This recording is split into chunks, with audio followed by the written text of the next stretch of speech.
Mecca. We've got to talk about Mecca. If this book came from Mecca, folks, then obviously we must go back to Mecca to see if there was a Mecca. Wait till you see what we have found.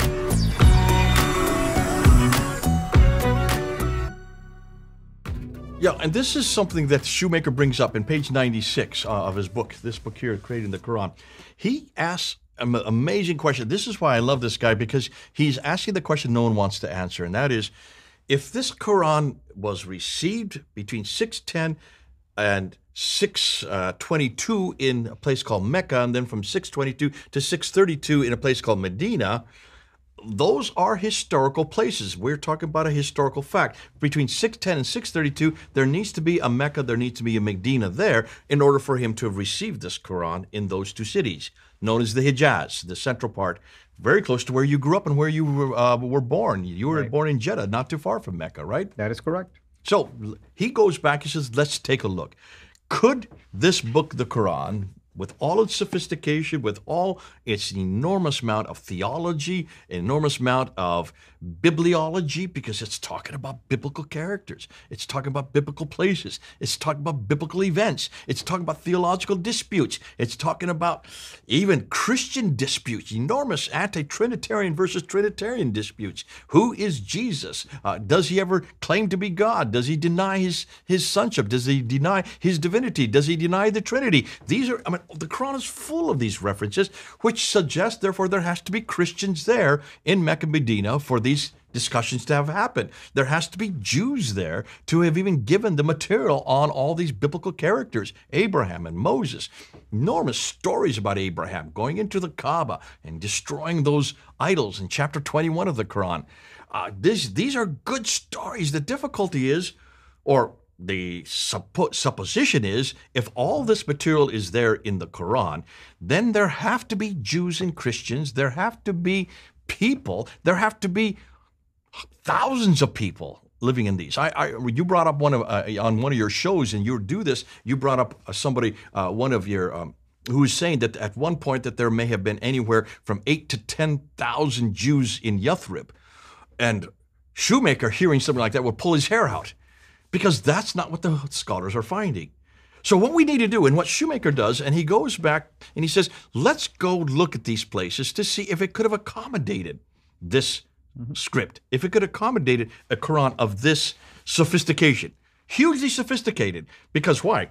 Much of the material is in an environment of debate, in an environment of exchange, in an environment of confrontation. If that is the case, then this should have been happening in Mecca, Medina, in the early 7th century, 610 up until 632, for Muhammad to have received this at that time and at that place. So when you go back on page 96, he says this. This is what's interesting. I'm just going to be quoting. This is Shoemaker stating this. He says, the near total invisibility of the Hijaz in any of our late ancient sources is seemingly a clear sign that it was isolated from the insignificant to the broader world of late antiquity. So he comes out with this right away. He says, we've got a problem here. There's just nothing there. Hawting, Gerald Hawting, who is my professor at School of Oriental and African Study, he was the one that really introduced me to this back in the we're talking about the last century, which shows my age. I was there in London, and I was going to school, and I did this course at the school at SOAS, and we did a whole year of just looking at the origins of Islam. And one of the first things he said when he was there in class, he said, I've spent 20 years learning the languages, archaic languages of the Levant and this part of the world to try to confront the Bible. After 20 years, I wasn't getting anywhere, but I already had the languages down. So I decided to turn my energies onto the Quran and ask the same question had been asked of the Bible. Let's ask these questions of the Quran. This is the first day of class. He did this to all about 50 students who were in his class at that time. And he says, what you're going to hear for the next year is it's going to be a little unsettling. There were about 20 Muslims who were in the class at that time. They all left, probably. Within 2 weeks, all but one of them left. And when they left, they were slamming the door and yelling things that were not that pleasant at Dr. Hawting. But what was Hawting doing that was wrong? What was he doing? He was just applying academic historical criticism. Historical he was principles, asking the same questions in 1994 and 1995 when I was there that Shoemaker is asking in 2022, which is the question everybody asks. And that is, if this book, the Quran, this one here, existed between 610 and 632 in the Hijaz, Mecca and Medina, then it should fit the Hijaz in between 610 and 632, sorry. It should fit that environment. It should fit that place. It should fit those people. It should fit that time. So what did Hawting find out? Well, let's read what he said. He said, it turns out that the image of Mecca, which we find in so much modern scholarship, as well as in the early Islamic tradition, which both portrayed as a major pilgrimage center and a sanctuary, is nonetheless a scholarly mirage. That's what he calls it. This is just a mirage. There simply is no sufficient evidence, even from the late Islamic tradition, to support the existence of any pilgrimage to a place called Mecca prior to the rise of Islam. And so Mecca seems to have been incorporated into the Hijaz only sometime well after Muhammad's lifetime, most likely in the later 7th century. Oh dear, this is Hawting saying this. So he says this in two different books written there in 2018. So the question that Shoemaker asked, well, then could Mecca possibly be this Becca or Jerusalem or a Qibla or early mosque?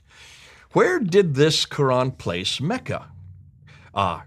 Many scholars are beginning to believe that the Becca of the Quran could very well be Jerusalem, where many of the mosques seem to be facing. Dan Gibson, you and I did a whole series on this. And Shoemaker is asking a very good point. Mel and I did a series looking at, with Paul Ellis. Paul Ellis has done a great work at looking at what we call the Jerusalem thesis.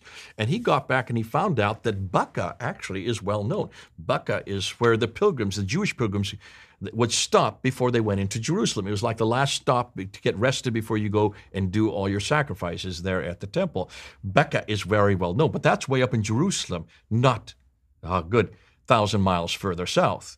That Becca is not only a Jewish thing, it is probably the word itself, Becca, is not the same roots as Mecca, as you well know since you know Arabic. That's right. I mean, what a coincidence. You have Becca in the Bible, and you have Becca that exists today, the Beqa Valley, basically, or at least the Becca of the Bible in reference to a valley that people will cry on their way to Jerusalem.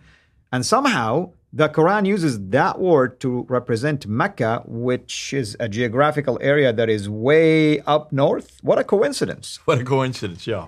And this is why, if people are going to talk about where the Quran comes from, you need to ask the first question. If all the Islamic narratives, standard Islamic narrative, if all the traditions, if all the Muslims are giving lip service to Mecca, what are the scholars saying who actually studied Mecca? Now, probably the best one who studied Mecca is Patricia Corona herself. She wrote Hagerism in 1977. She wrote Meccan Trade in the Rise of Islam 10 years later in 1987.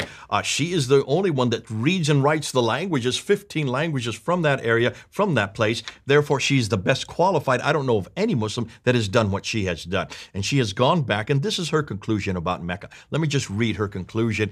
This is from the Meccan Trade in the Rise of Islam, page 134 to 137. She says this: by all measures, the central Hijaz is that central area where Mecca and Medina are, and especially Mecca, appear to have been culturally isolated, except perhaps for the quite hypothetically possibility of some long-distance traders who might have interacted with Romans near the desert frontier. When she says desert frontier, you're talking about way farther north. The Romans did not come further down than Tabuk, possibly the Khaybar, but that's way up at the Gulf of Aqaba, way up in the north. That's where the Neom project is going to be is being built. It is highly significant, she continues. One should note that no source prior to the Quran makes any mention of Mecca, and the Quran itself mentioned it only a single time, and that's in chapter 48, verse 24. As we well know, the Quran that mentions it, probably even that verse is not a verse that was added into the Quran until possibly the 8th century. By the 8th century, then, yes, Mecca would have been well known, but not at the time of Muhammad, not at 570 when he was supposedly born there, not in 610 when he started receiving revelations there, and not in 622 when he moved from Mecca up to Medina. And you know what's so significant about Patricia Caroni's comment? She said that no source prior to the Quran makes any mention of Mecca. Well, logic will say, if Mecca didn't even appear until later time, what does that say about the origin of the Quran itself? Bingo. There we're going to go. Now, the next step, what I want to do, I want to continue with this theme. I'm going to move into this. I'm going to talk about what Shoemaker then comes to his conclusions on this, but also talk about what we now know about Mecca. Some of the things that you and I have talked about. Shoemaker is agreeing with us. He's supporting us completely.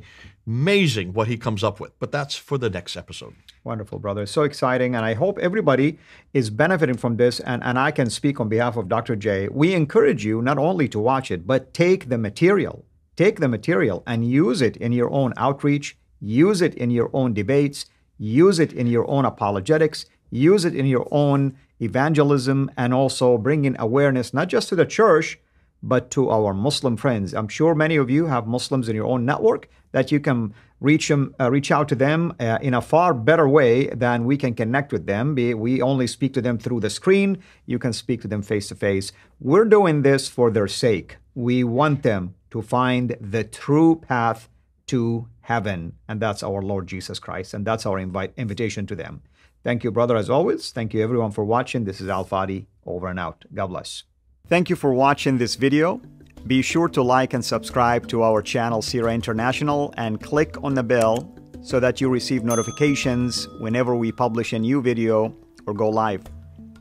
I would also like to appeal to you to consider becoming a Patreon patron by clicking the link right below. By doing so, you can give towards the production of these videos. There are also other options for you where you can give to our channel. I thank you from the bottom of my heart.